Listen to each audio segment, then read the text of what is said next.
only. There I am. And then leave you. And then we'll talk for I'll be back in a month. Yeah, you'll see him, hard Polish guy. He's here in a second. Excuse me, someone sitting over there? Yeah.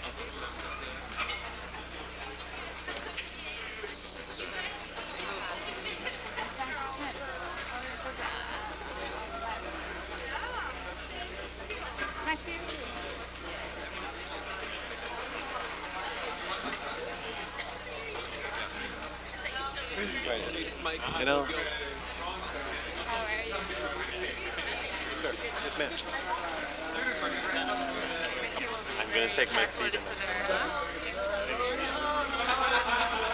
About. I lost my chances. You're going to bring the sound up. There was too much.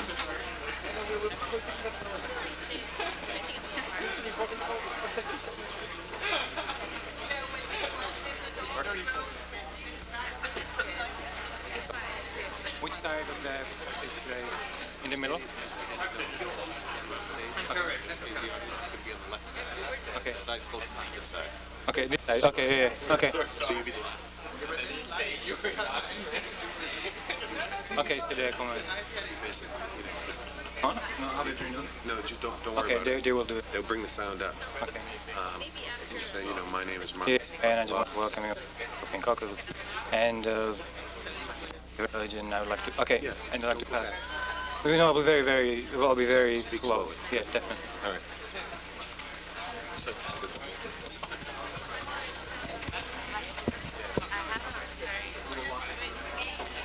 Why don't I bring everybody who's not in the program out to the forum now? The mic and turn it on. How do you?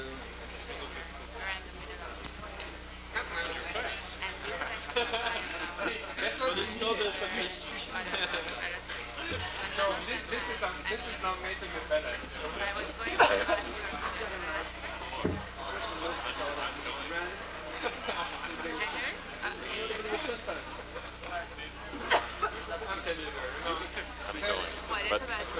But of course she would be so happy.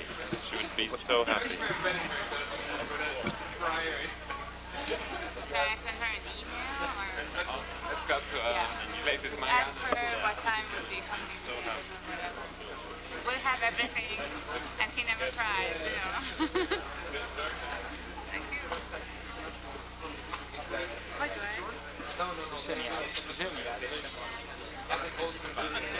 Zseniális. Szia. Utána. Most mondom, hogy kicsit később, lejjebb fog kijönni. És nem mikrofonban vannak, azóta nem tudom. De tudunk beszélni akkor utána, hogy fontos van.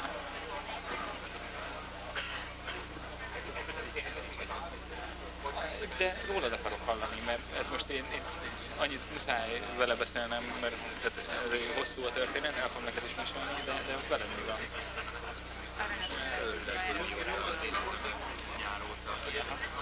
Mikor jöttél? Szeptember 2. Akkor abszolút friss a sűrű.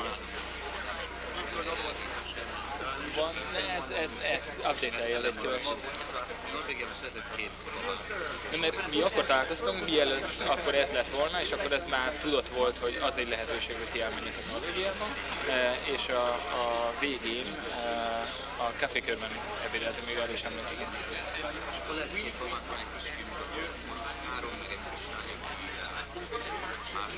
Zseniális. Tudod, igyekeztünk, hogy 4 évben. Á, de teljesen nem van. És jövőre kész fogunk volna.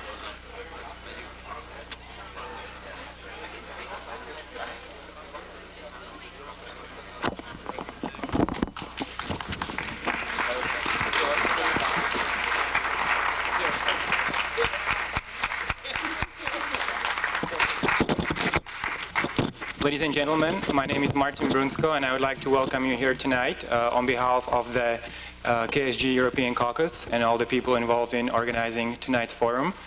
This is actually the first major speaker event put together by the European Caucus this year, and it's a particular privilege for me to welcome here 4 distinguished diplomats from Central Europe.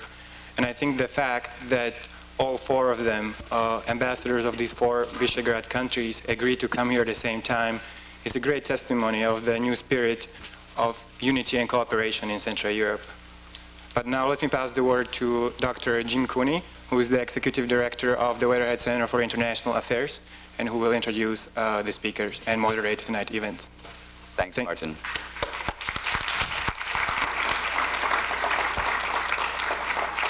I'll extend thanks to the Kennedy School, to the Forum, to the Kokelis program, to the students who I think really did all the hard work. I spent 15 years working here at the Kennedy School, so it's nice to be back. Now I'm at something called the Weatherhead Center for International Affairs. I'm impressed with the attendance tonight, but I'm not surprised. And I think that the attendance really shows 2 different things. Number one, it shows the deep interest that we have in European affairs here at Harvard. And I like to point out that the Chief of Staff to Romano Prodi and the Chief of Staff to Pascal Lamy are both recent Kennedy School graduates. So there is a nice tradition of having Kennedy School people stay linked to the European Union. There, of course, is a second reason why the attendance is good tonight, an unfortunate reason, and that's the fact that we have so few courses on the European Union this year. There's not enough to keep all these people interested, so you're the biggest show in town this semester. I think everybody is delighted to have you here. The good news is the former U.S. ambassador to the European Union, Richard Morningstar, is going to be teaching at the Kennedy School next semester. So, the European Union is obviously at an historical threshold.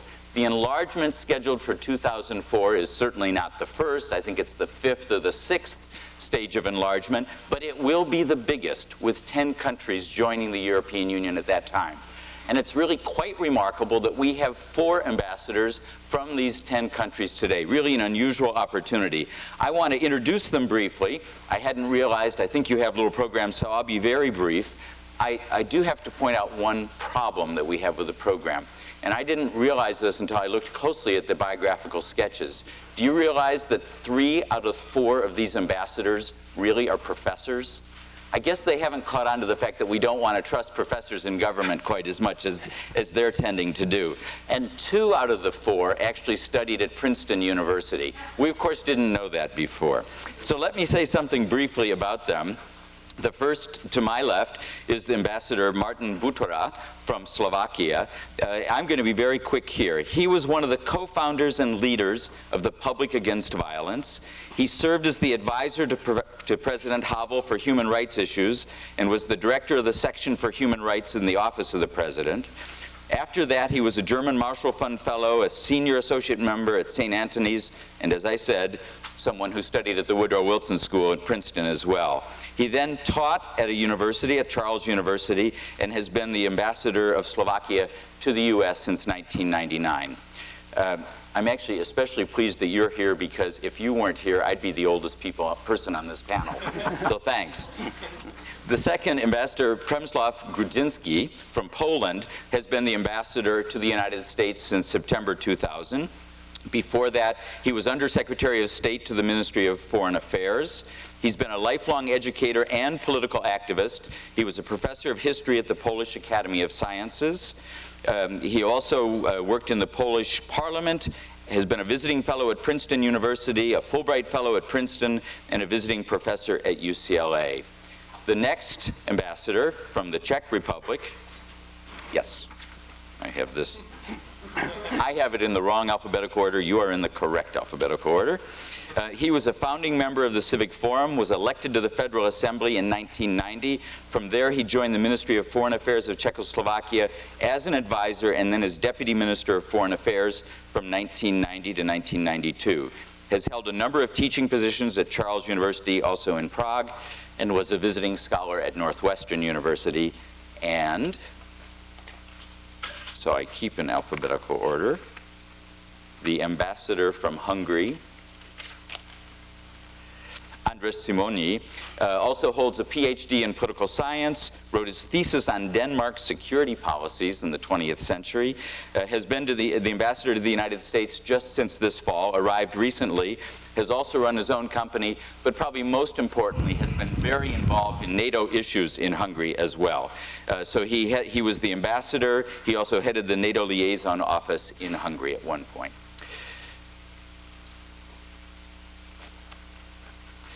The approach that we're going to have tonight is conversational. We really want to engage one another in conversation. That means the first part of the program where the panelists will speak, and the second part of the program where you will speak as well. We hope there'll be short questions, short answers, so that we can cover as many issues as possible. The ambassadors spoke this afternoon at the Center for European Studies, primarily on European enlargement. We think that we'll be a little broader with the subject this afternoon as well. I'm going to pose some general questions. I'm going to pose some specific questions. The ambassadors also can pose questions to one another as well. The watchword is for short contributions. The title, as you may have read, is U.S.-EU Relations, European Enlargement from a Central European Perspective. I had nothing to do with that title. I think it's left the floor open to discuss anything and everything that we want to do this afternoon. So for my first question, I'd like to just show you The Economist that we had a couple of years ago. I think most of you can see this.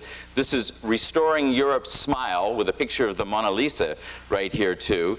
The Economist makes the point, for Central Europeans, the end of history may prove to be disappointing.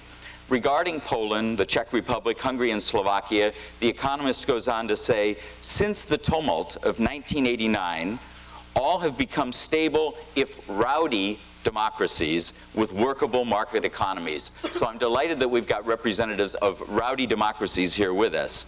They also say this is a region with a history of democracy, a history of high culture, and a history of relative prosperity. So with these kind of paradoxical analyses, I'd like to turn to the four ambassadors and ask each of them to think about 2 points. One, what is the major issue or debate at home in your country about joining the European Union? Point 2, what has been the major challenge or accomplishment in getting ready for EU membership? Ambassador Butera, can I start with you? Yes. If I may put it in a broader context without overstepping 2 minutes, I think in my country, in Slovakia, our future of of becoming a member of the European Union is connected with our history of at least last decade. And it means there is a very much of enthusiasm right now in the atmosphere, in the air, because 10 years ago when Czechoslovakia has been dissolved and we are going to celebrate or commemorate this anniversary at the end of this year, January 1st, the next year. There was some embarrassment after the Velvet Revolution. It came the Velvet Divorce. The audience in this hall might know that this was not approved by a national referendum, but approved only in the Federal Assembly. And there was some question mark over both countries and over Slovakia, which was less known, less visible, less present on the European scene especially. Since that time, we came through different rowdy developments. There were ups and downs. Slovakia had its own cope with what Ferit Zakaria in his article called illiberal democracy. And I think we succeeded in it. And so, in a way, it gets a meaning to the independent Slovak Republic that at the end of the first decade, we are expecting to receive an invitation for joining the alliance, NATO, in Prague in a week, and then in 3 weeks we expect to receive an invitation to receive this for European Union in Copenhagen. And we are right now after the elections, and actually we have the only one pro-reform government which was re-elected, which is not easy because governments, if they really are tough on the reforms, they are paying their price. So it's a certain testimony about certain maturation of our country. And this is visible and very strongly present in the air. People are discussing how it was possible, it was not expected, and what are we going to do with our membership there, how we want and are willing to contribute. Well, the fact that professors are still being represented in the Polish government testifies to the fact that we are still are in this romantic phase of history.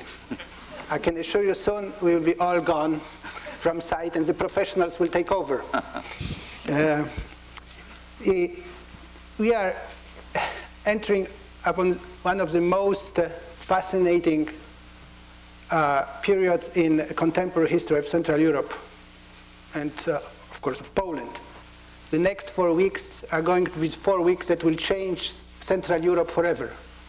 From Prague NATO summit, where NATO will accept 7 new Central European members, including prominently Slovakia, to the summit in European summit in Copenhagen on the 13th of December, which will decide probably upon inviting 10 applicant countries, including 8 countries from Central Europe. So this is a historic moment. I mean, one can say realizations of our dreams that were our map, our compass from the early 90s. So we would like to conclude this this epoch of the first 12 years after regaining independence with a bang, not with a whimper. And this is a key element, key factor that we will not lose in this technical, delicate, controversial, tough discussions with the EU, this larger perspective from side.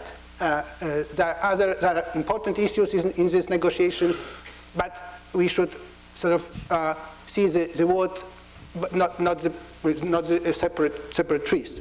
And what is the challenge? The challenge is to convince the society in the years to come.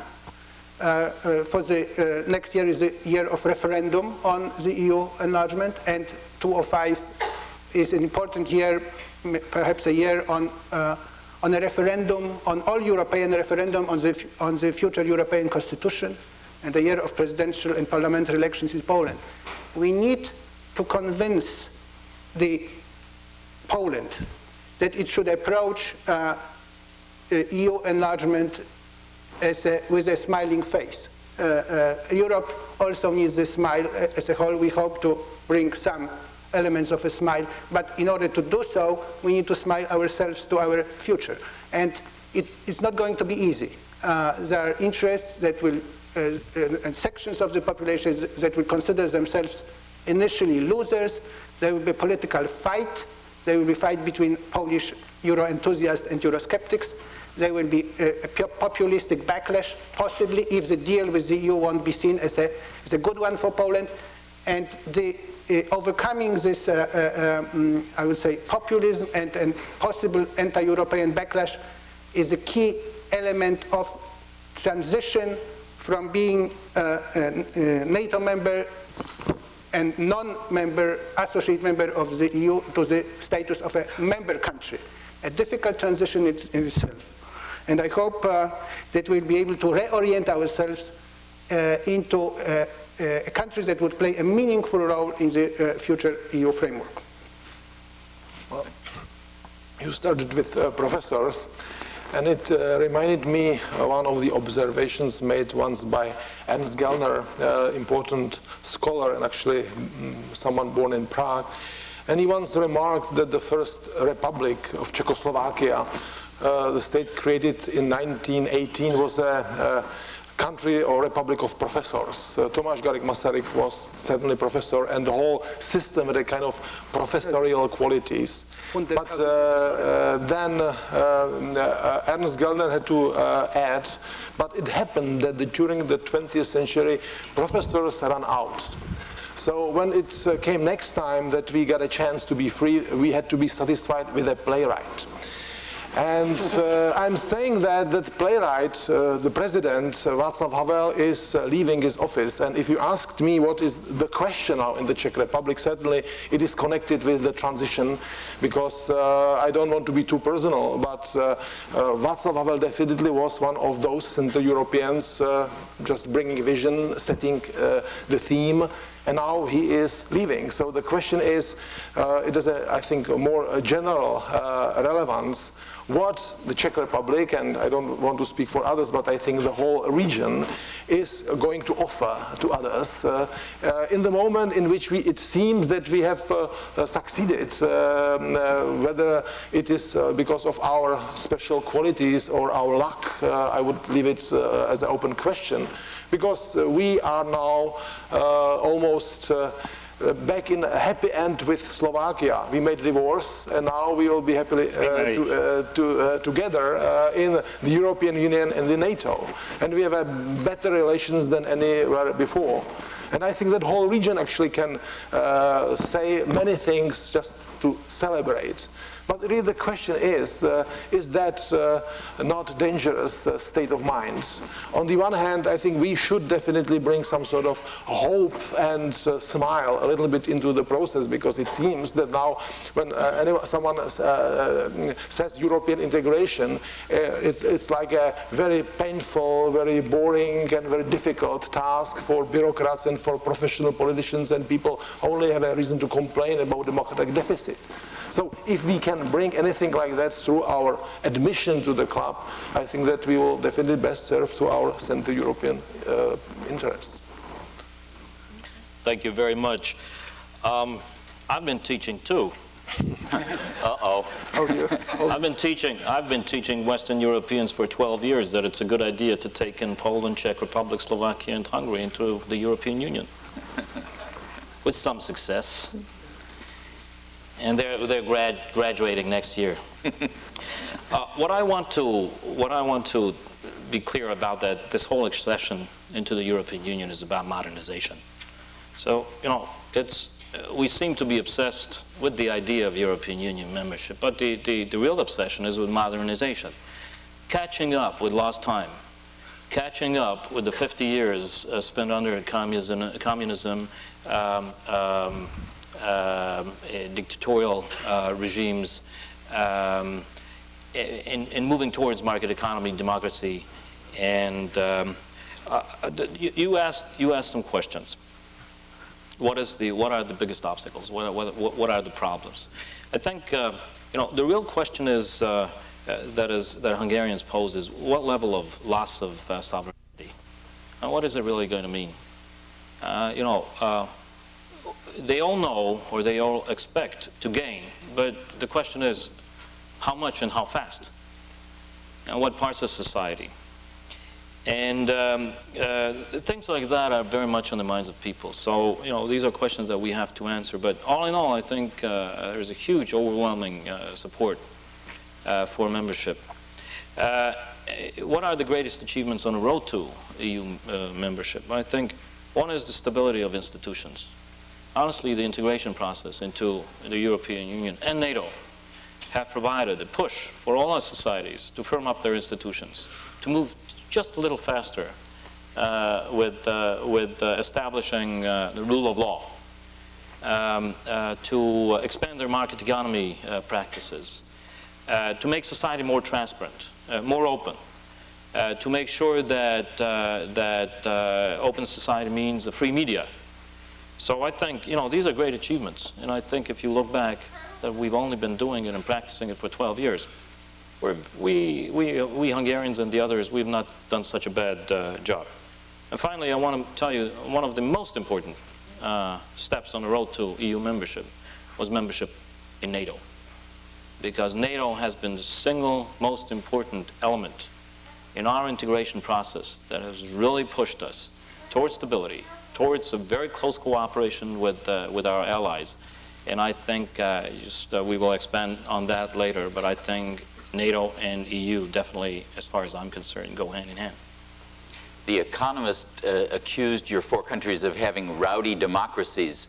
Do any of you accept that definition? I noticed 2 out of the 4 of you talked about smiling. I don't know if you smile a lot because you are rowdy democracies or you want to be rowdy democracies. And on the issue of sovereignty, is there any differentiation? I think probably every country is worried about some loss of sovereignty. Do any of the 4 countries worry about it more than the others?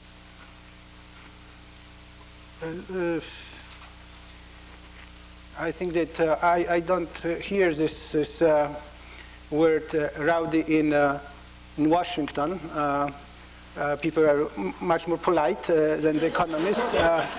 I think I would call it myself, replace this word rowdy with the word interesting. We have a well-deserved reputation in Poland for being quite an interesting country, but with a twist. I think since 1989, it's an interesting country, but not with this, repeated pattern of martyrology and victimization. This is a pattern of being an interesting country with a twist of normalcy, and this is what we wanted to achieve. I mean, this date of the European Summit in Brussels is December 13th, and some of you may remember that December 13th was the day when the martial law was introduced by General Jaruzelski in 1981. It was a symbol of dictatorship, of brutality, of the state versus citizenship. So we change this pattern. And sovereignty, we are a proud nation. So I think that we will swim in the framework of the EU with our very well-defined identity. But yes, there are Eurosceptics in Poland who exploit the issue of subjecting ourselves once again to some kind of artificial superior bureaucracy in Brussels. This is an argument which is much overused, but and is used and is going to be used from my perspective for bad purposes. Well, I really have a trouble to work with your concept of rowdy. But, the economist said it. But anyway, I'm not just going to be apologetic. Definitely our democracy shows many, many weaknesses, and I think that we are part of the debate of what democracy means today. We saw the transformation of movements at the beginning to political parties, and the question is the democratic politics just some sort of business between political parties and their representatives in the parliament, or what is the role of civil society in this concept? And is democracy a more international or just inward-looking system of decision making? So I think that we are part of that. I would not be too positive about our democracy, because to be positive about oneself is always a strange and suspicious exercise. We can be rowdy at some points. We have difficulties with maybe implementing all constitutional provisions into life, the protection of minorities. I can mention the whole idea of international human rights and the way how our courts are able to apply these principles, and the efficiency of judicial bodies in general, and so on and so forth. But I think that if we are rowdy democracy, maybe all world has a part of that problem too. Okay, good. Yeah, I'm just thinking about not only this concept, but about what these examples of countries like these Visegrad 4, like these Central European countries, are somehow showing to other, probably less fortunate parts of the Southern Europe or further Eastern Europe. So probably in this context, we could put a question mark behind this rowdy. But in case of Slovakia, it's, as far as our past during the last decade, there were even worse periods than that one which could be labeled with this word rowdy. And if I should summarize it in a symbolic way, it was like that after the Velvet Revolution, in an incredibly short period of time, we in Czechoslovakia and then we in Slovakia were exposed to cope with not only two challenges but three. And the first is market re-establishing, reinventing market if you want, then reinventing or re-establishing democracy, but then also to find a new cultural identity, to find a new constitutional setup. We didn't simply succeed in keeping the state together, but then for us the key challenge was what to do with this new state. And thanks or due to this authoritarian temptation, which for a certain period ended in what one could call a goulash nationalism, we had goulash socialism under Kadar, so in Slovakia we sociologists called it goulash nationalism.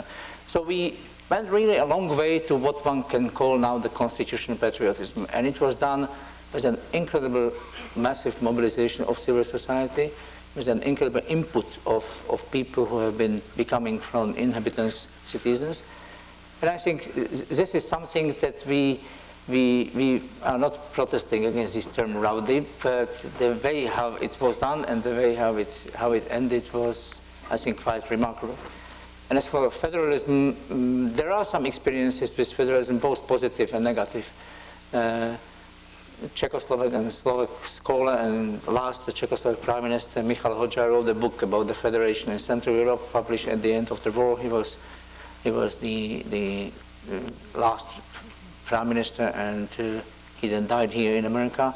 Then we had the experience with other federations. So we have both good and bad experiences, and we think we can handle it. We can cope with it, and we are prepared simply to live in Europe where the competencies will be divided between the bigger and higher level and the lower level on the national level of national state. Okay, good. Let me move on then. I want to cite a quote right now from the Danish Prime Minister, in which he says, "Problems are far from being resolved on the way to enlargement. There are some extremely difficult issues to settle." The Danes obviously hold the EU presidency right now too. He goes on to say, "We are at a decisive stage in our negotiations with candidate countries, but it must be said that there are a number of hard nuts to crack with the candidate countries, and the problems are far from being resolved. Candidates and current EU members have already settled some key disputes that have overshadowed preparations, among them rows over farm subsidies, EU visa rules for travel through the bloc, and how to finance the ambitious plan." What I'd like to do now is just, I'm going to ask each of the four of you individually to touch on a particular issue. Now, if you want to address the other issue, that's fine. I thought I would ask, from the Polish perspective, could you comment on the common agricultural policy and how Poland goes about reforming the farm sector? I apologize that this is a 2-minute answer. I understand it could be a full day. From the Hungarian perspective, could you talk about the challenges of state industrial aid and the limitations that Brussels is asking you to place on that?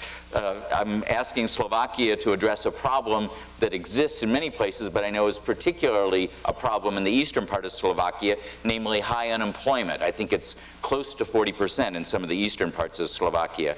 And from the Czech perspective, again, a problem that is rampant through much of the area. Could you talk about the role of corruption? Not so much the petty corruption that we face in Moscow, but the corruption that really affects the day-to-day operations of the government.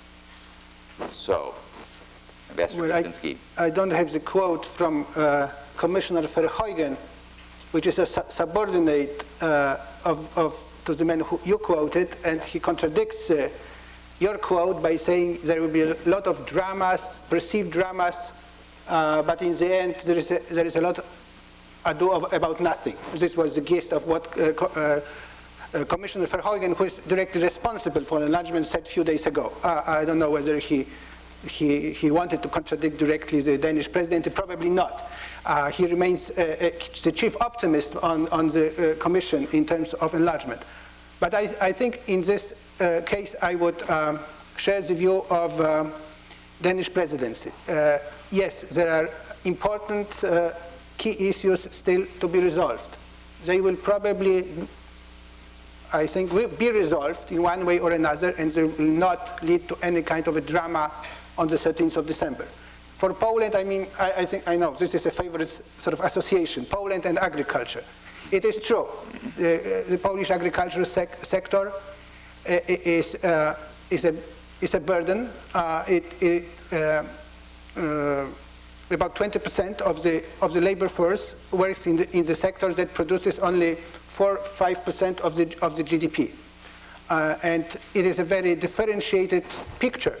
We have farms in the western Poland which were absolutely up to date and modern and able to compete from day one with the West European farmers. But we have the bulk of farmers in eastern Poland that are subsistence farmers and do not contribute anything to the market.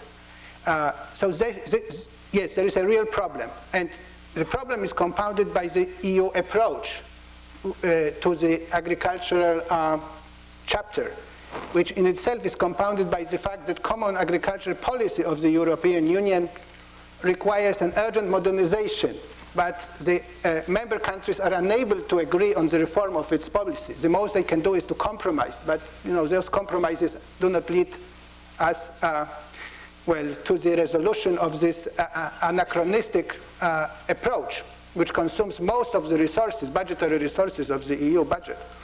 Well, for Poland, the key issue is to upgrade the quota of direct payments to the Polish farmer, which was established by the EU on the level of 25% at the moment. So the Polish farmer will get only 25% of what the Western European colleague, his Western European colleague, will receive. And only in 9 years, this level will be raised to the full 100%. So it's very difficult to present this outcome as a compromise which will give our farmers a plain level field to compete with Western European farmers. And now Poland is struggling in this last phase of the negotiation to raise this 25% quota to at least 30%. So to be able to present it as a I would say, certain kind of progress to the very important part of the Polish public and voters. So this is what it is all about. As far as the future, we complain, as Poland, we do complain that the decisions made in Brussels go forward beyond the year 2006. So we are excluded to make our input in the discussion of the budget of the EU, even if we are going to be members in 2004. And we consider this fact as not completely fair because that will relegate us to this, I would say, inferior position. Having said this, I don't want to overstate the case. I mean, agriculture is important, the interests of the Polish farmers are important, but again, this is not the whole thing, and one should avoid presenting this part, as the Latins would say, pars pro toto. It is not the key element. Okay, yeah. Well, first I want to applaud the Danes and Danish Prime Minister for what he's doing. I mean, they're doing a fabulous job. And why is it so important? It's by the way, we're taking in the Danes as honorary members of the Visegrad Central European Group, and like others, they will want to join. I want to say a few words about this, the issue of the competition chapter, basically. Correct. I mean, what you asked me is, why has Hungary not been able to close the competition chapter? And why is Hungary so stubborn? If necessary, why does Hungary want to take it all the way to Copenhagen? It's very simple. Many years ago, when EU membership was not really in sight, Hungary granted tax incentives and tax havens to some of the companies that actually came and invested in Hungary and helped stabilize the Hungarian economy big time. They made efforts, they took risks. So we are not in the business of giving up the, letting down those companies with whom we signed agreements that would, it was promised that would go, that would follow through over a 10-year period. What the EU is asking from us is to cancel these incentives. And we are telling the European Union that we sign agreements, and we are not ready to cancel these agreements because that will hurt the credibility of Hungary. That will hurt the interests of those companies whom we want to see remain in Hungary. But we do have an understanding that the incentives in the future will have to be compatible with the European Union regulations and laws.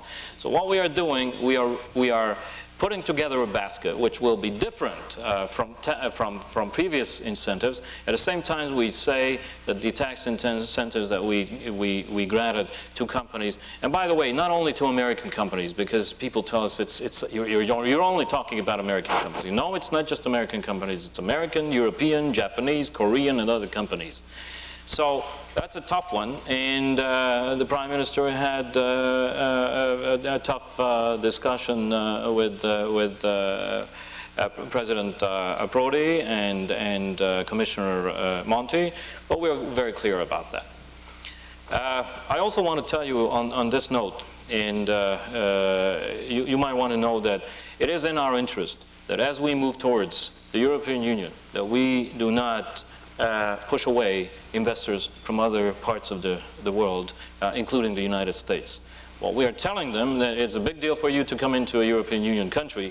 We are going to give you incentives, but these incentives are going to be different from the incentives that were created in a period of transition, where the big deal was privatization and cheap labor. What we are offering you is a good infrastructure, transparency, stability, huge market, access to other markets in the region, and look at that, and look at us in a totally different way. So that's what we're telling them, but we are also telling them, as far as we can push it, we are not going to let down those companies that have invested heavily in Hungary.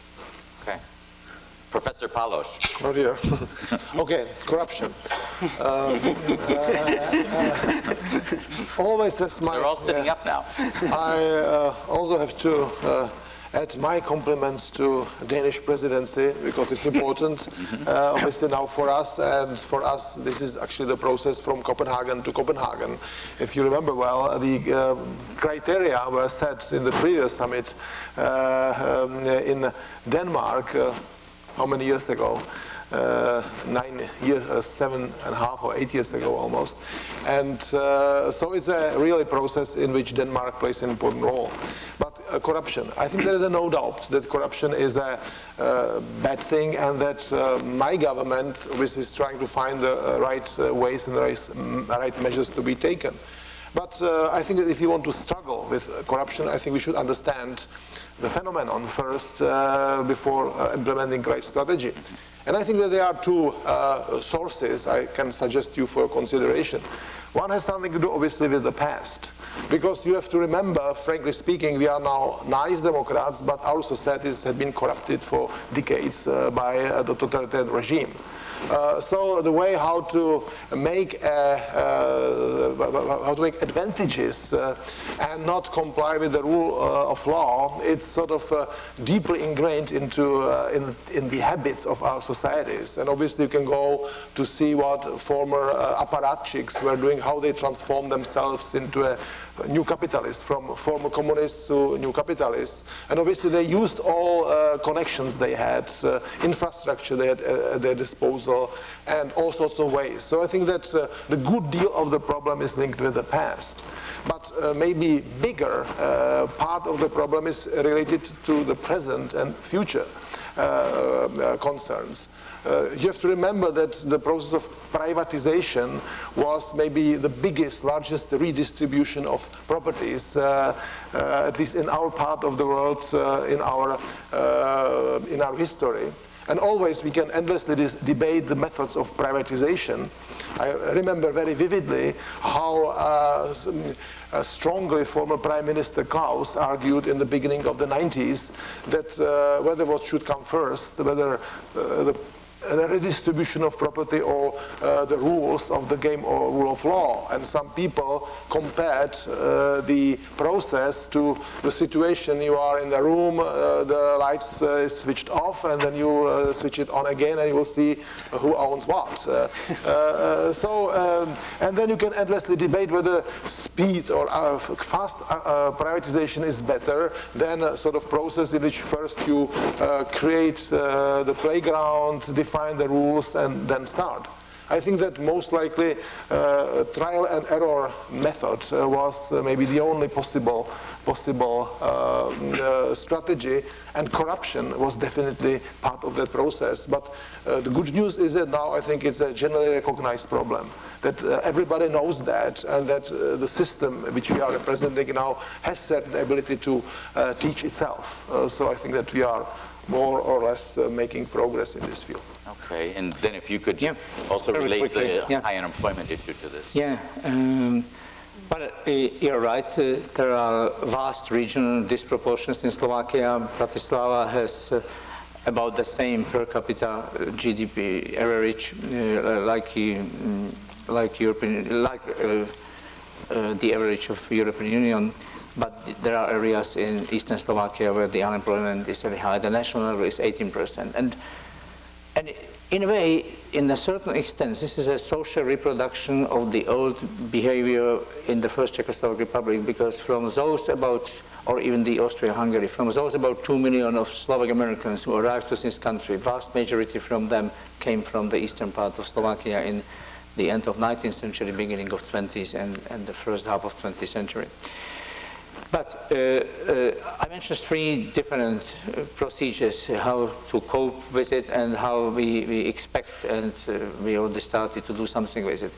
We think, and there are good arguments for it, and experiences also, for instance, from the Czech Republic, that with the invitation into NATO and EU, the standard process will go on. It means the rating agency will simply upgrade the rating of the country, and we will get more foreign investment. Currently, 1/3 of our export is comprised by US Steel, which bought the biggest Central Eastern factory in Eastern Slovakia, and Volkswagen. And these companies, they expanded from Volkswagen from 500 employees to 7,000 now. They have Slovak suppliers, and they are doing pretty well. We expect this will go on, and there are some first signals after the last elections. This will continue. Secondly, this government is devoted to work, I would say, more intensively with several tools, like especially taxes, because the tax policy will enable small and medium enterprises, domestic small and medium enterprises, simply to create more jobs than it was in the previous decade. And thirdly, I think especially these areas, because we went through the reform of public administration and decentralization reform, these areas can profit from the structural regional fund provided by the European Union. And here we see great potential. And again, we can think of coalitions of entrepreneurs, of elected officials, of civic actors, of people who are in one way or another involved, have some regional identities. And there are some rare examples where this already functions, and if there will be more structural funds from European Union, we hope it will improve. Okay. Can I just interject on the corruption issue? I think it's very important. Mm-hmm. I think corruption is the cancer of market economy, because corruption in the economy it goes hand in hand with corruption in the political setup. So it's bad. It's bad, and we have to fight against it with all means. Here's the problem. Quite rightly, part of it was inherited. I mean, systems were corrupt. Part of it was unfortunately imported by companies that we thought would import different practices. And you know what? One of the big disappointments is some of the most respected companies from Western Europe, and maybe also from America, came in big time and imported corruption big time. Big money, big corruption. Now, I'm not saying they're corrupt, but it they were just not as helpful in fighting corruption, as they were supposed to be. And here's a final note. 12 years after the changes, I'm sorry, Martin, I have to say this. 12 years after the changes, I don't look back. I don't look at what kind of capitalist. It's a capitalist. He is going to invest, he's going to work for his country, and I want to make clear that I would not be happy to go into an analysis who is what, how it was. I think it was a good idea. Turn off the lights, set it up, turn on the lights, and then start playing the music. Okay. I am going to move us now to the EU-US relationship. There's much that we could pursue, but let me move us there. And I want to start with a quote now by Chris Patton, who obviously has a key role to play with European common foreign and security policy. And his quote is, "When the EU and the US are happily pelting each other with genetically modified tomatoes, as they do from day to day, or laying into one another with steel bars or bananas, politicians often take a break from the fun to remind people that there is much more that unites than divides us." And I think that that's probably a good point to keep in mind as we nonetheless focus on the differences or the kinds of distinctions that I hope you'll help us understand right now too.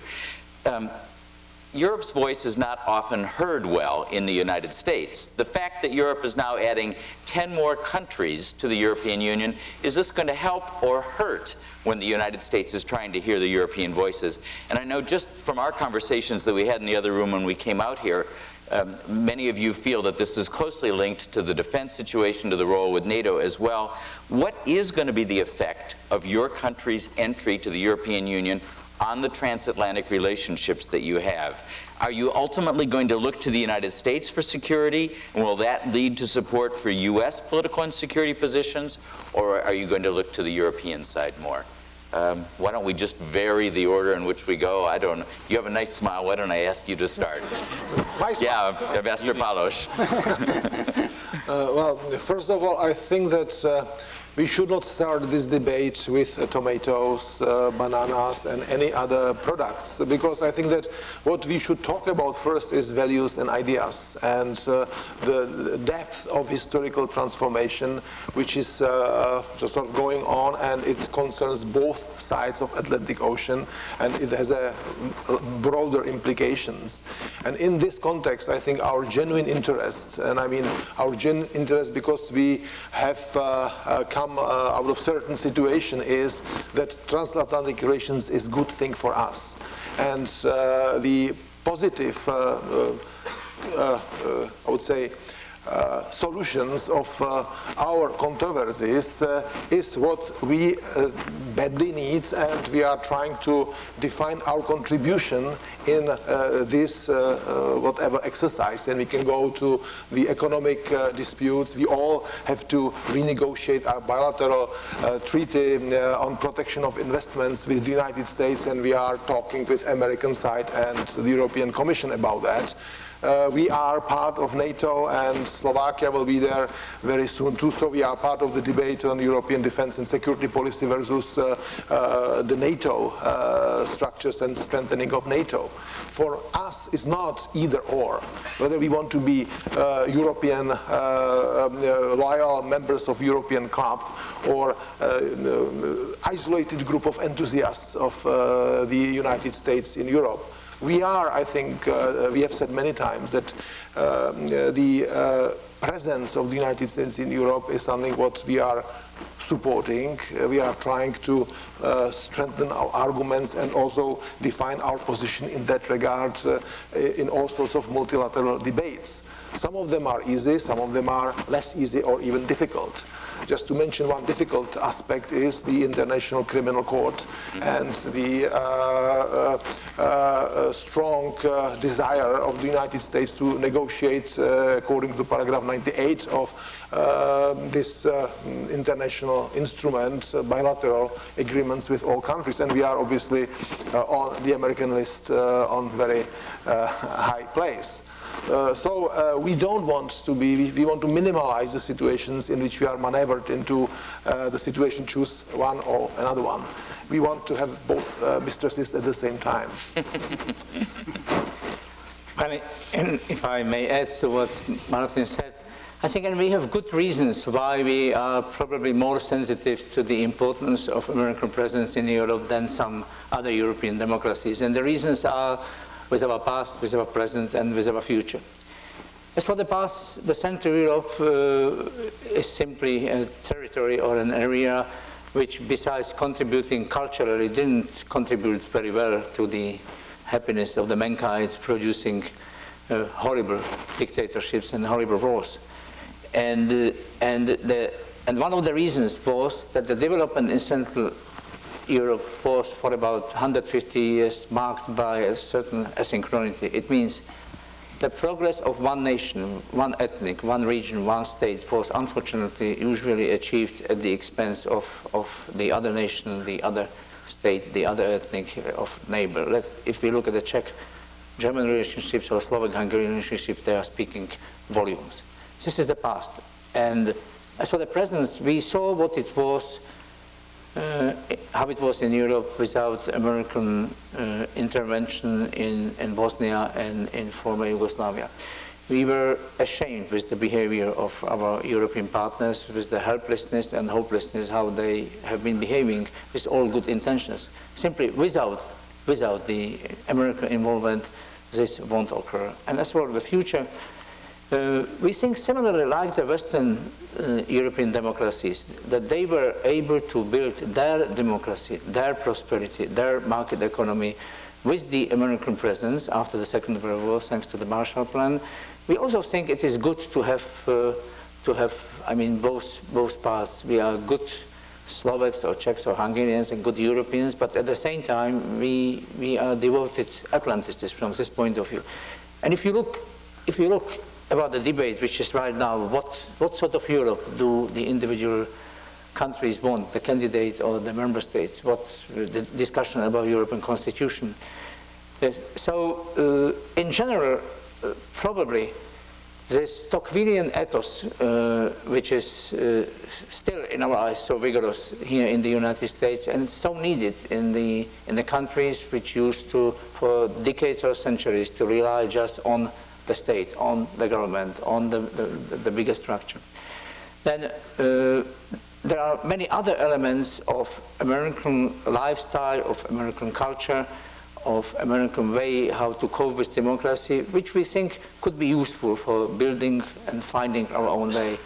So this is why we are interested in American presence and why we hope that building this Euro-Atlantic community is so crucial for both parts. Ambassador Simoni, could I turn to you? I know that you were also the ambassador to NATO. One of the great fears on this side of the Atlantic, and I think on the other side of the Atlantic, is that the United States will lose interest in Europe and withdraw, either physically or mentally. Is NATO the means to keep the United States engaged in Europe? I think NATO is one of the means. It's quite obvious that many in Western Europe, and maybe also earlier in the United States, took our security for granted. And don't ever take it for granted. And 9/11 showed us that no one is secure, and we have new threats and challenges. These threats and challenges are the same for all the democracies. Terrorists want to tear our societies apart. Terrorists want to stop us from living our lives the way we live our lives. Terrorists want to make sure that they saw distrust in our institutions, and in the end they want to see the collapse of our societies. So we're in it together. Now here is the big issue. Are we going to be able to face these challenges? Yes, but we're only going to be able to face these challenges together. There's nothing wrong with U.S. leadership in NATO. U.S. leadership in NATO is fine.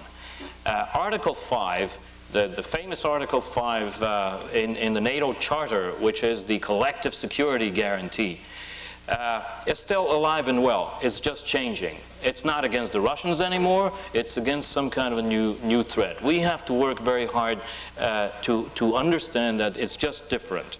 I also want to respond to the question you had about the separate EU forces. I don't think the European Union should build some kind of forces so that it can move in its own backyard or elsewhere if and when the United States or NATO thinks it is maybe not, it's not time for them to move. But I think it's important to see that we are not building two separate sets of forces. We are building in Europe one set of forces that can be used for both NATO and for eventually for European Union activities. But I want to make sure you understand, NATO is there to carry the transatlantic relationship. That is why we are so keen on seeing NATO be maintained and even strengthened. And I have a strong feeling that by expanding the European Union, The transatlantic relationship will not suffer, but on the contrary, I think it will be stronger. I'm going to turn to you, Ambassador Grudzinski, and then I'm going to turn to the audience right after this. Again, the questions that I addressed, if you could answer that, and perhaps help us, because certainly the other comments here and from our discussion in the other room, it's clear to me that you have a very positive attitude to this relationship with the United States. And to look at this another way, the accusation is sometimes made that the British supported your fast entry into the European Union because they felt that you would support their position on defense issues within the European Union as well. So could you address that as well as the other questions that I talked about?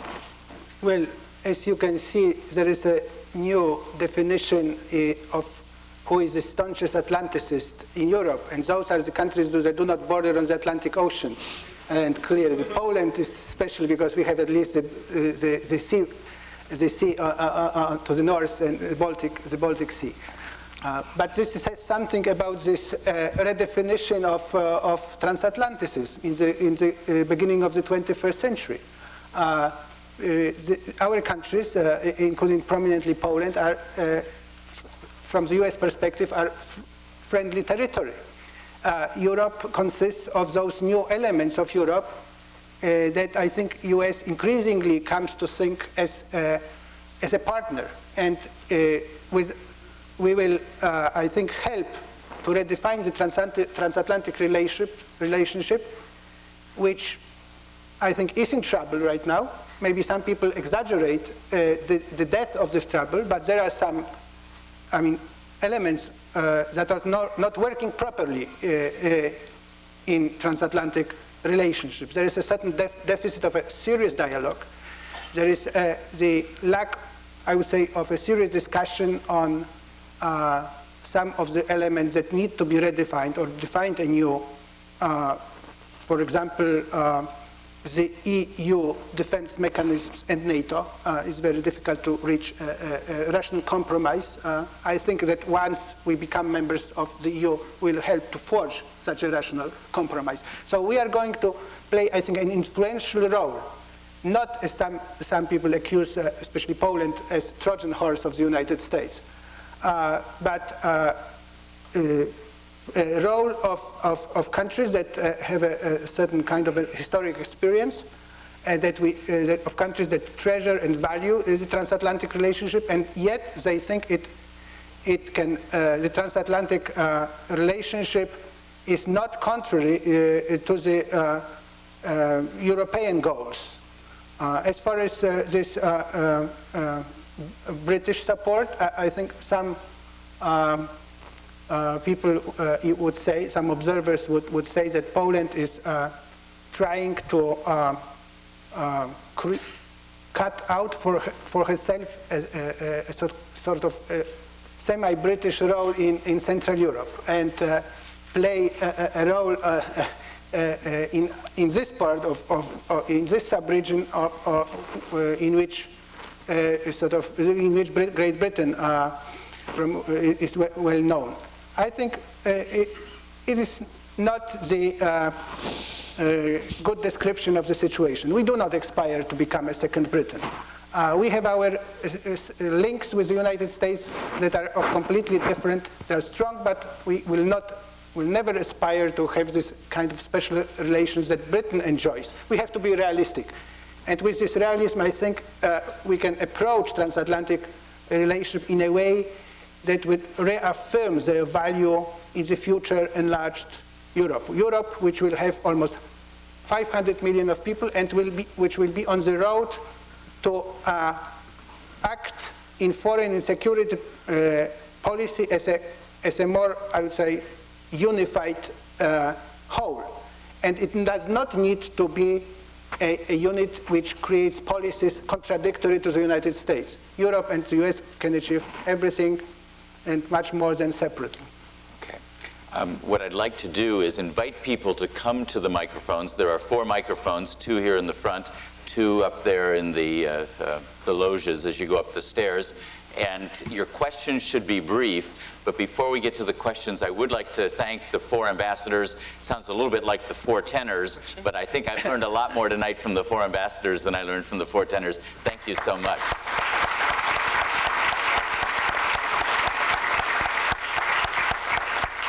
Good. And as you address the question, please tell us who you are, what your affiliation is, and it would be helpful if you could address your question to one or perhaps at most two of the four panelists as well.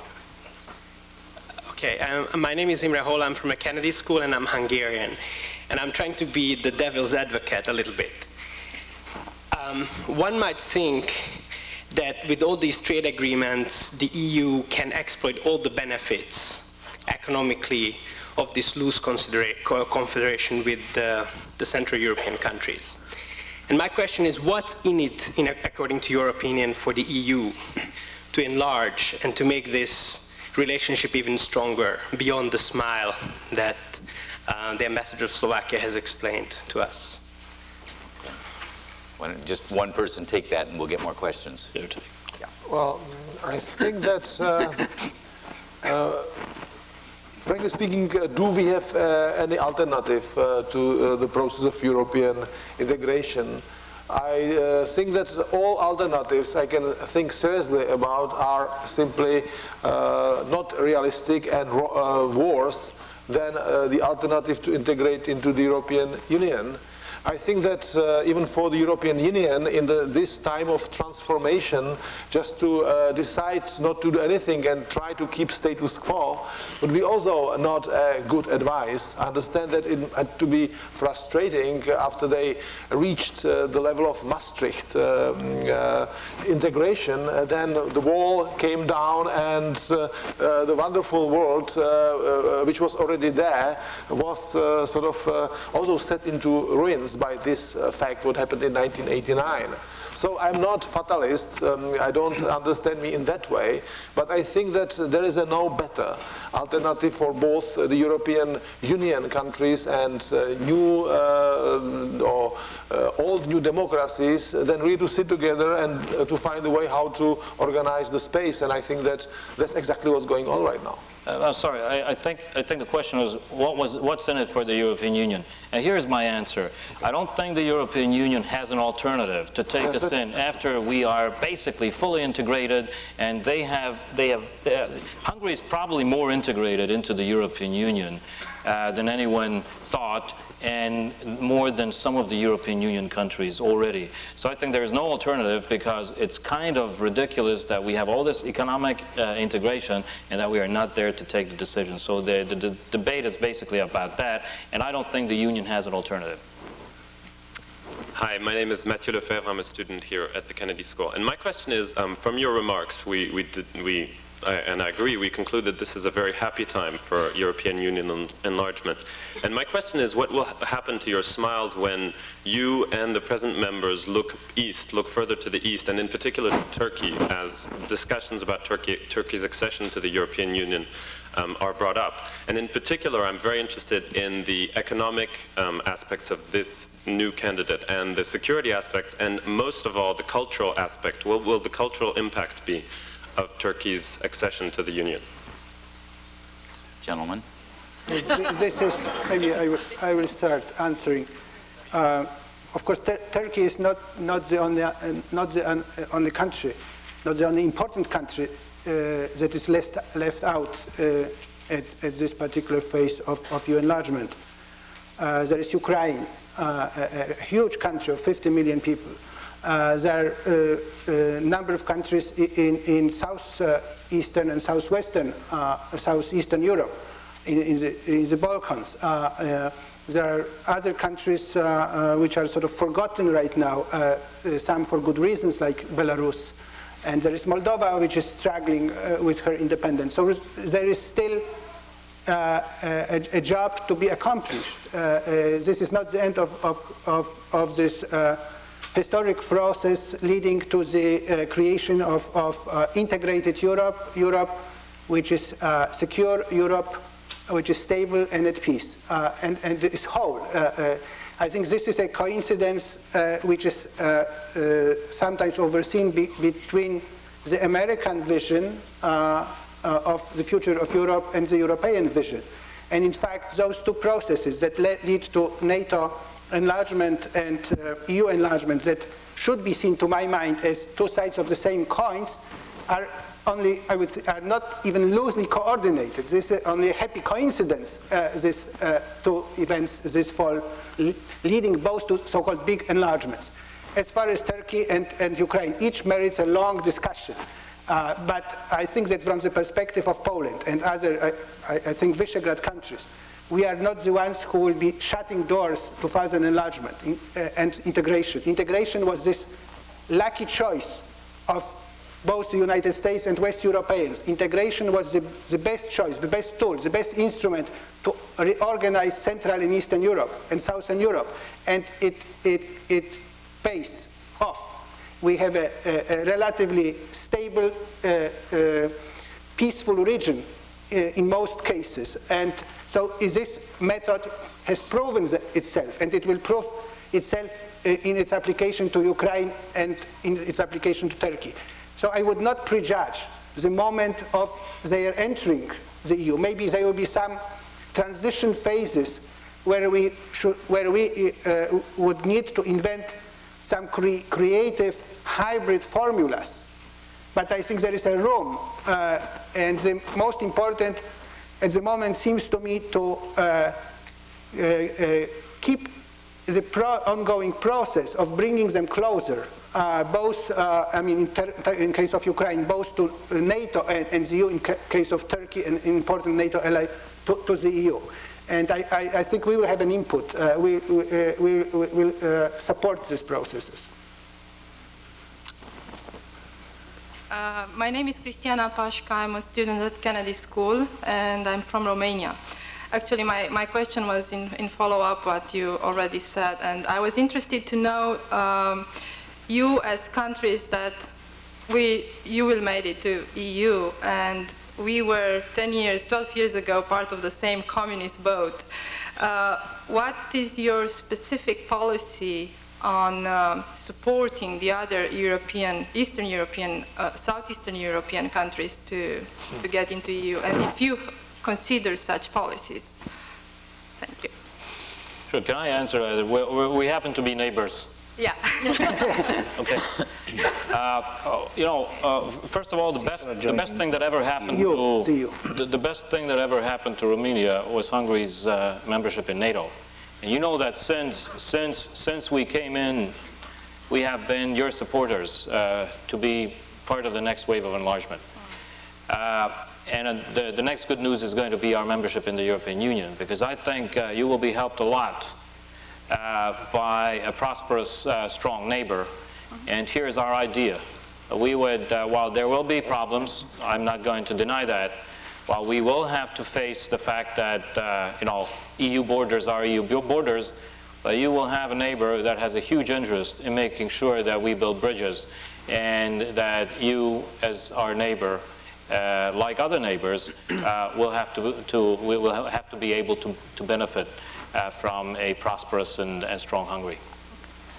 And I think the 2007 is quite a good perspective. It is reachable, it is visible, it is, you know, something what is not 1 or 2 decades. And if I may use example of NATO, 2.5 years ago, at least in Washington, I don't know how it was here, but there was no debate about NATO enlargement. It was totally sleeping. Then came the presidential elections, and then in Europe there was an alternative of 2 SLO. It means Slovakia and Slovenia.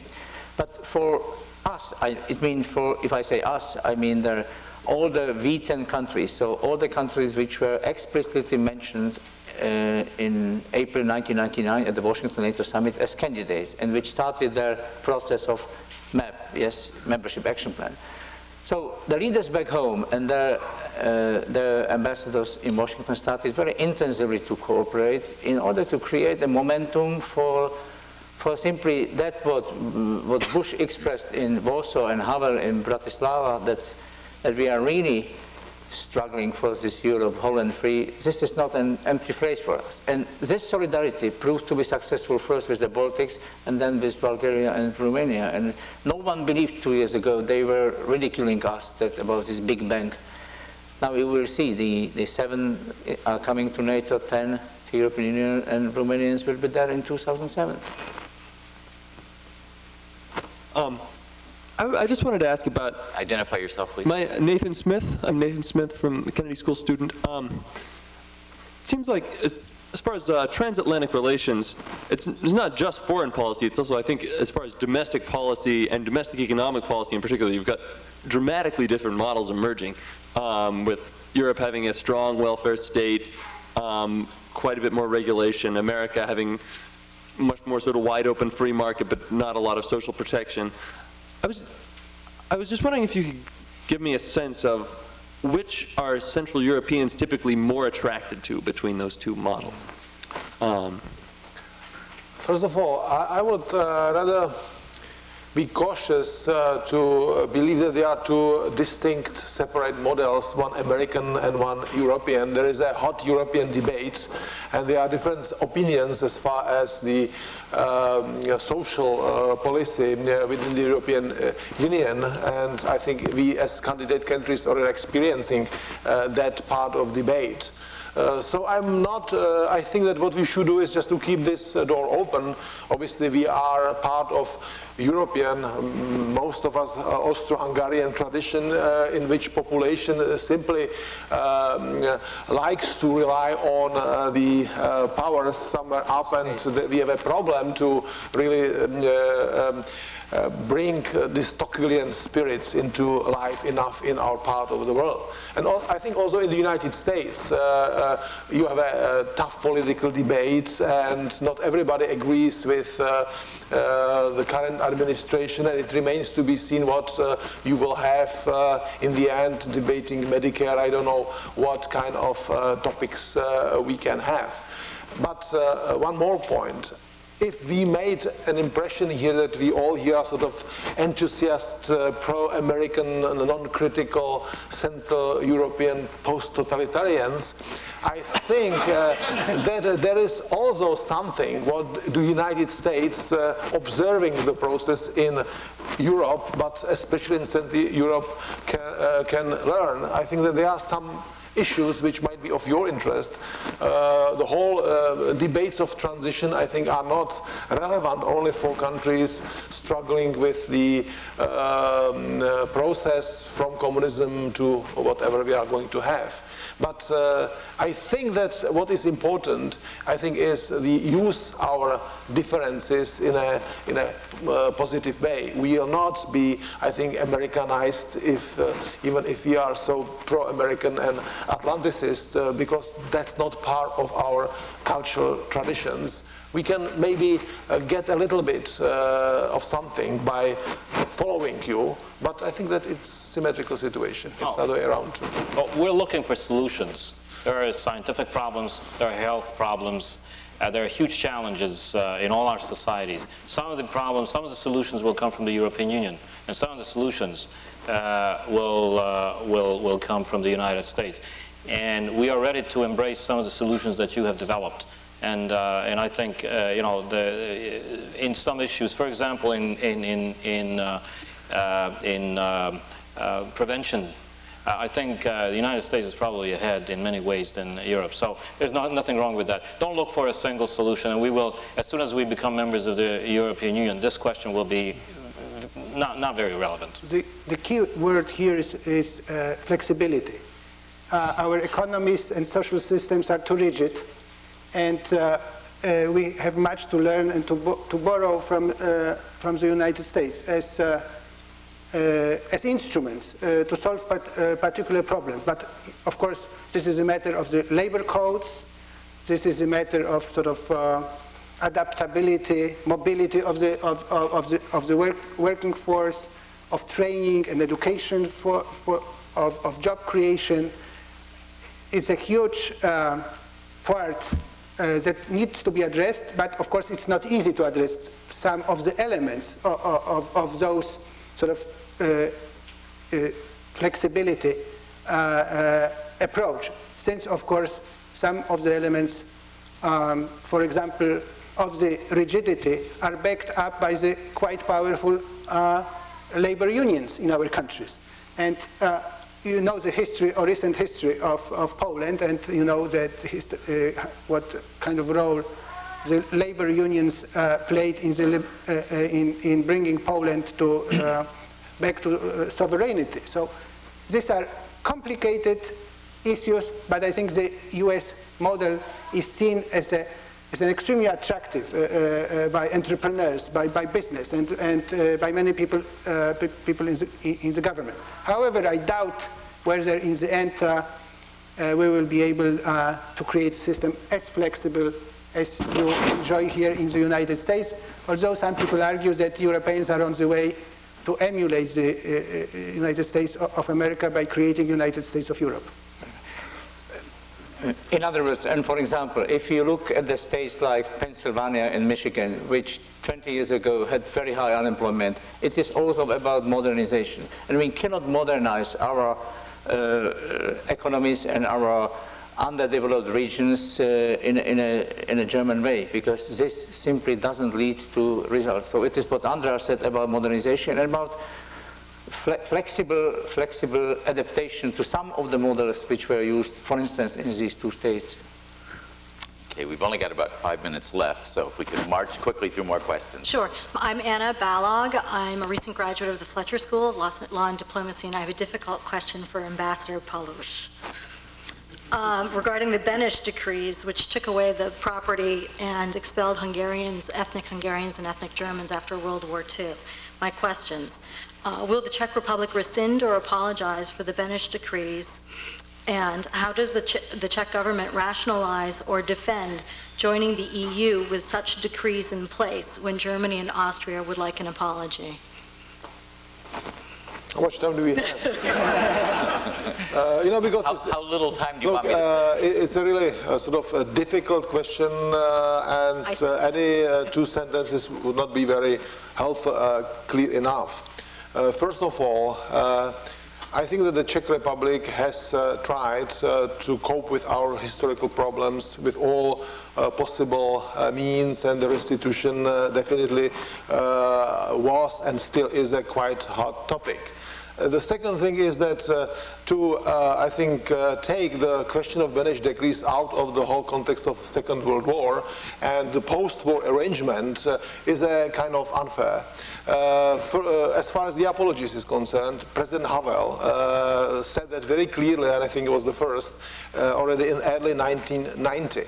And I think that we are ready to discuss the past in all sorts of creative ways, even with open heart. And I think that now some sort of document of this type, kind is being looked for, and I think that something will be created in the Czech Republic. But then obviously the problem is that always you have enough of people going to the courts, and you have lawyers, and you can run into very difficult questions. I can just give you, we can start discussing restitutions. We set to ourselves the date for restitutions, 25th of February 1948, the communist coup d'etat.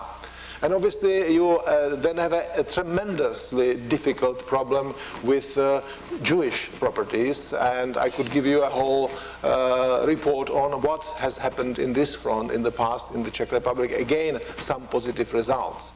The Czech-German declaration from 1997, I believe, tried to create a context for Czech-German discussion, even including difficult questions. And again, I think certain progress has been achieved. The relations with Austria, I think, have been tainted in the past by these questions. Our sincere concern is to have a really historical debate, which is objective, open, and I would say symmetrical. What is not acceptable for the Czech government is when we hear from certain elements in Austria that they would like to just push us against the wall and ask us that if you don't do this or that, we will block your membership in the European Union. I think it's the worst possible way. I understand that there are some difficult problems of the past. We are ready to tackle these questions, but well, this would really require a whole seminar if I wanted to give a real concrete answers. I'm going to entertain one more question, and I apologize, that's going to be the last. I feel very bad because one of the closely is going to lose out on this as well. So you can ask the last question Quickly, now. yeah. My name is Bob Manson. I'm a student here at the Kennedy School from Ireland. My question is about the point of Europe speaking with one voice. I think part of the problem in the past has been that Europe hasn't been able to do that because people, you know, tend to identify themselves on the basis of their nationality and concentrate on their national interest rather than on the European interest. What do you think it's going to take for people to define themselves as Europeans first over their national identities in the future? Well, we know that there is not such a thing today as a European demos. It will take a long time, and this process should not be rushed. But things can be improved. For example, today we have 2 representatives, or even 3 commissioners dealing with foreign affairs, if we include Commissioner Verheugen responsible for enlargement, Solana, Pat, and Verheugen. So we have the trio. I think there is, in the current rethinking of this issue, there will be a movement to create perhaps one single representative. It's difficult to say whether it will come to establishment of the president of the European Union or the United Europe, which has been proposed by Giscard d'Estaing, but it is not universally favored proposal. But some kind of a simplification of the system and making Europe voice more potent will be clearly the result of this constitutional debate within the EU. Well, in the future, 50 years from now, there will be only one ambassador of the EU sitting here, and there will be no problem with introductions whatsoever. And, will there be a professor? I doubt it. I seriously doubt it. Professors at the time would be considered not even marginally useful. And I'm happy that I would not live up to this moment. I think it's an excellent question, and Europe is work in progress. If you look 4 decades, as it was 4 decades ago, so the speed with which this has been achieved was a remarkable one. And we will definitely gradually create the institutions. We will have constitutions. This European demos will be in one way or another gradually more visible on the scene. But again, it will, if you look at the history of this country, which started as a confederation, it took some time, it took decades until it was firmly settled and until it has discovered its American identity. And I used already this example in the afternoon, so I'm sorry for those who were there to repeat. If people are asking our American partners that why it does go so slow, or there are problems, bureaucratic machine in Brussels, so I was just trying to ask that, imagine that there were no United States, there were just states here, waging wars for decades at least, some for centuries, speaking different languages. And now imagine that Vermont and Alabama should agree about creating one unity, yes? I'm just picking up two states which are representing something different. But it's on the move, and it's evident and visible in all parts in Europe, in spite of all of the troubles and challenges and disproportions, that this is going to be a historical milestone, not only at the end of this year, but also with the inclusion of those 10 countries in 2004.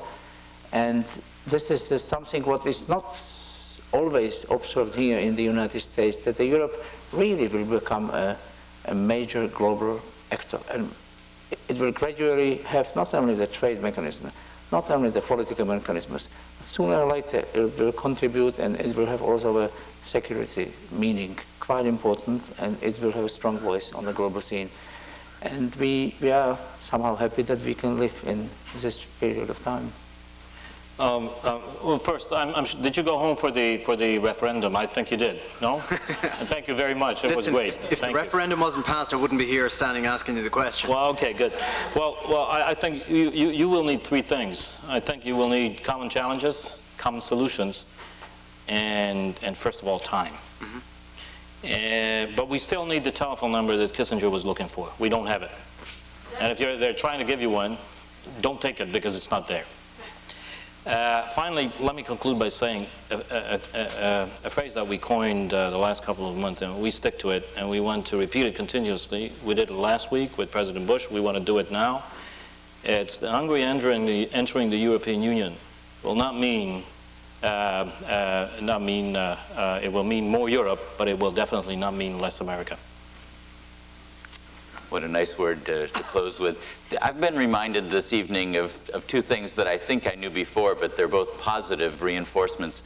One of the reasons that it's so interesting to be at Harvard, and particularly the Kennedy School, is because of the diversity of the audience. Just among the questioners, to see how many countries are represented is always fascinating.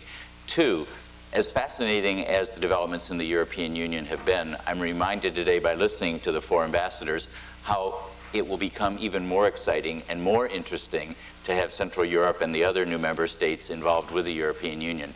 So with that, I've got a little deal I'm going to offer to the four ambassadors as we all thank them for this afternoon.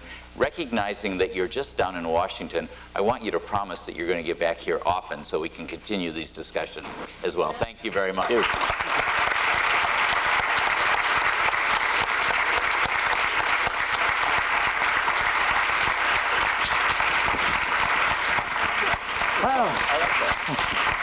Thank you very much.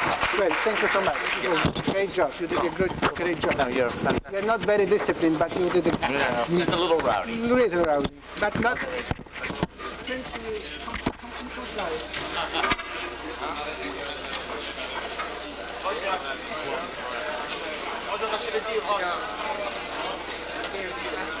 Right back there.